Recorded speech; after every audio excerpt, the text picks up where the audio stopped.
What's going on, everybody? It's JoypadJake here, and today I wanted to talk about the new LEGO Batman game that was recently announced, LEGO Batman Legacy of the Dark Knight. I wanted to get this video out a little bit sooner, but quite frankly, life just got in the way.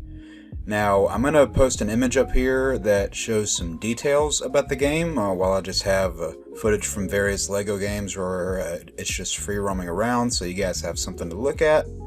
And the details that we have here, going from top to bottom on these, and then I'll list off some other things later, is that it follows Bruce Wayne's entire story, incorporates elements from each Batman film, gives an open world experience, and the confirmed gallery villains, at least the ones that are confirmed as of now, it's not to say that there won't be more, but the ones listed here are the Joker, the Penguin, Poison Ivy, Ra's al Ghul, and Bane. And the confirmed playable characters, again, these are the ones confirmed as of now, not to say that there won't be more, are, alongside Batman obviously, Jim Gordon, Robin, Nightwing, Batgirl, Catwoman, and kind of a wild card in here, Talia al Ghul. And this has two different difficulty levels, Caped Crusader and Dark Knight, and hearing those two different levels of difficulty immediately kind of makes me think of, for any of you Zelda fans, when the Legend of Zelda Twilight Princess HD came out on Wii U, they had their normal mode and hero mode, so it kind of makes me think of that. And it also says here that the Batcave can be customized to display batsuits, vehicles, and more. And I think this is going to be a massive improvement on the Batcaves that we've gotten in LEGO games prior. I'll dive into that more a little bit later. It has two-player local co-op, and the game includes an Arkham-style combat system. Now, what can we take from all of these details that we know? Well, it says that we're going to be following Bruce Wayne's entire story, and we see in this reveal trailer that parts of the story are taken / inspired from previous Batman films, because we see the bits of Bruce, in regular sort of traveling gear going through the snow, which is of course a callback to Batman Begins. We see the tumbler, which is of course a callback to the Nolan films. We see that he's sporting the Robert Pattinson Batman suit in this game, and along with the Batsuit, there's a bit in this trailer that is taken directly from the car chase in Robert Pattinson's Batman movie. They've recreated that scene. And another scene that they've recreated is the iconic Wanna Get Nuts scene from the 1989 film, although it's actually Batman in a costume, and he's holding Joker in a similar way that you saw Christian Bale's Batman holding Heath Ledger's Joker up in a similar way. And of course they've taken some design and even some voice inspirations too, where you see characters like Bane and the Joker clearly inspired by their Nolan counterparts, and Catwoman, who is clearly inspired by her Batman Returns counterpart. And along with Catwoman, they are bringing back, of course, the Tim Burton Batman theme that has been present in multiple LEGO Batman games, which I'm personally a fan of. Now, what's interesting about this is that they say, according to these details, that it incorporates elements from each Batman film, and in this trailer, unless I missed anything, I didn't see anything related to either of the Schumacher Batman films, of course being Batman Forever and Batman and Robin. The only things that really relate to the Schumacher films is that Poison Ivy is one of the confirmed villains, who was of course one of the three villains in Batman and Robin. And I'm also noticing a lack of homage towards Ben Affleck's Batman. That could be because he sadly never got his own film, or maybe there are elements to his Batman that we just haven't seen yet, because we don't have very much to go off of for this game. So there could be some elements of his Batman that you saw in Batman v Superman, less so in Justice League, because that was primarily, just a team-up film, whereas in BVS, you still got to see Ben Affleck's Batman a little bit on his own. And we have an open world experience, just like Lego Batman 2. Something that I'm actually really glad to see is that as much as I love Lego Batman 2, one thing that I really didn't like when it came to traversing around in the open world was specifically for Batman, you had to wear, I think it was his bat suit or sonar suit, I can't remember what it was called, but the suit that came with the glass shattering ability that you had to find in one of those suit terminals. That was the only suit that permitted you to use a cape glide. And of course, Lego Batman 3 would go on to make it to where he could just glide naturally, but of course that game did not have an open world, massive sandbox of Gotham. The free roaming in Lego Batman 3 was a lot more isolated, if that makes sense, because you could only go to certain small hub worlds and other planets. You really didn't get to go in massive cities just because of the nature of that game.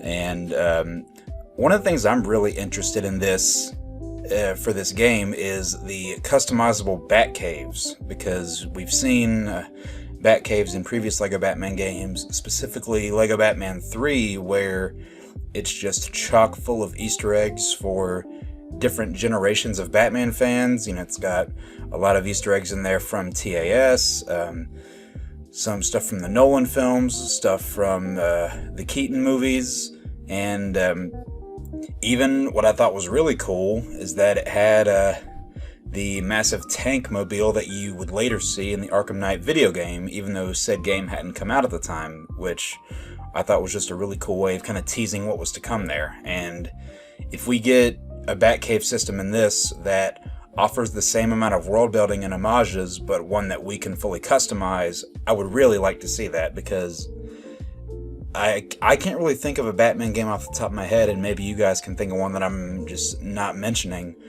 but I really don't think the Batcave has ever fully been done justice. It's always, the ones that we've been to have either been separate from Wayne Manor in the case of most of the Arkham games, and in the case of Arkham Origins, while it was decent, it did get destroyed, of course, in that story, and even then it still felt like it was missing a lot.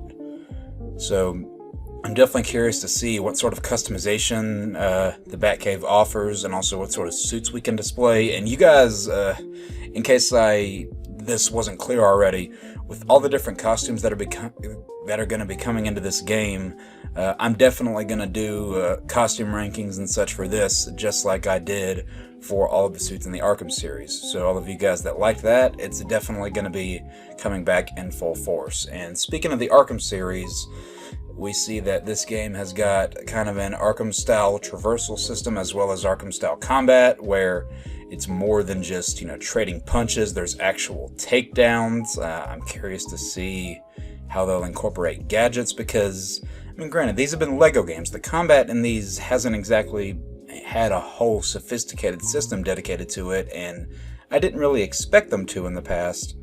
But when we're kind of blending an Arkham-style combat system with these massive worlds that we've been allowed to explore in previous games, it really makes me wonder if this new Lego Batman game is going to kind of be the spiritual successor to Arkham, if that franchise is truly done. And I've said that in terms of another Batman game that's not Lego, I would like to just see the start of a new story, where it's their own story that they're telling and not tied to the Arkham franchise anymore, because as much as I love that series, you guys know this, I would just really like them to move away from it, because I think that continuity has it's gotten so convoluted, I don't really know what you can do in it anymore. So I would like it if they would just move away from it and tell their own original story, which looks like that's what they're doing here. What I'm hoping is not the case is that this is just a game, that's filled with moments from the movies that they use to just piece together a story. I'm hoping that there's still kind of an original story behind this, but just includes moments that are homages to the past films. Because if that was the case and it was just a bunch of movie moments stitched together in Lego form, and then they just threw a lot of them together and said, hey, here's your story, I wouldn't like that. That would feel hollow, and that would feel just really cheap to me if they were to go that route. And this is of course going to include things like free roamable, or sorry, not free roamable. The Bat family able to be used in free roam, just like Lego Batman 2 was. And I'm curious to see what their combat system is going to look like. What sort of combat system is someone like Robin or Nightwing or Catwoman or Batgirl going to have? What can Jim Gordon do? What sort of role will Talia play into this? Are we going to see kind of some moments like you saw from Bane in this reveal trailer? Are we going to get shades of Dark Knight Rises Talia? I wouldn't be upset if we didn't, because I didn't care much for that portrayal, but just something else to think about. And with their 2-player local co-op, what I'm wondering is, and again I'm going to reference Lego Batman 2 again, but through the story mode, I really hated how they did their 2-player co-op with the horizontal split, because the divide line between the two screens, it really did not make it easy to see where both of your players were. If you were in a different part of the level, that really made it difficult to play, versus in free roam, it was a vertical divide right down the middle, and both players could see where they were very clearly. So if they're doing a 2-player local co-op, either do a split screen where it's vertical so both players can clearly see, or just have it all on one screen and both players just, stick together. Whichever way you want to do it, just don't do that horizontal jarring divide line, because that really got on my nerves and made my eyes hurt. So yeah, I'm really curious what is going to be done with this game. We don't have a lot to go off of yet, but I am definitely going to cover this game at length whenever it releases. And like I said, with any alternate costumes that come out, I'm definitely going to do rankings of those like I did with the Arkham games. If this game has got its own series of secrets, I would love to see that as well, because I love Batman games and their secrets. You guys know this. And something I would love too, this is just kind of a tinfoil hat theory, but I've seen some people talk about this, where I would love it if this game was able to kind of usher in a new, I guess, franchise, if you want to call it, of solo DC hero Lego games, where you got a Lego Superman game, a Lego Flash game, Wonder Woman, Green Lantern, because we've seen games where they all team up together, but having games where it's focused on each of those characters as individuals, I think would be really cool, because even though it's fun seeing them together, apart from mainly Batman and Superman, whenever you saw those Lego characters team up in those games, there wasn't really a lot of story with them. Most of the time, they just felt as though they were kind of character stand-ins. So I would like to see solo games for those other characters if this one is successful. And I really don't have a reason to think that it wouldn't be. It's Batman, that sells, and people love Lego games, and I feel like this would be a great mix of the two, and it would bring in some of the Arkham fans if they, realize that it plays in kind of a similar way, but has a bit of a Lego skin on it. I feel like a lot of people would enjoy that. I know I'm definitely going to get this game. I hope you guys will enjoy seeing me cover this game when I eventually do. And now I want to know what you guys have to say. Are you excited for Lego Batman Legacy of the Dark Knight? Could it be the spiritual successor to Arkham? Any of the details that I shared, things that you guys are excited about, things that maybe you're not excited about, things that you're holding out judgment for. Let me know all of your thoughts in the comments down below, and if you enjoyed this video, please leave a like, slide down to the comments and leave your thoughts, share this video with your Bat family and friends, and definitely hit that subscribe button if you want to see more. Peace out.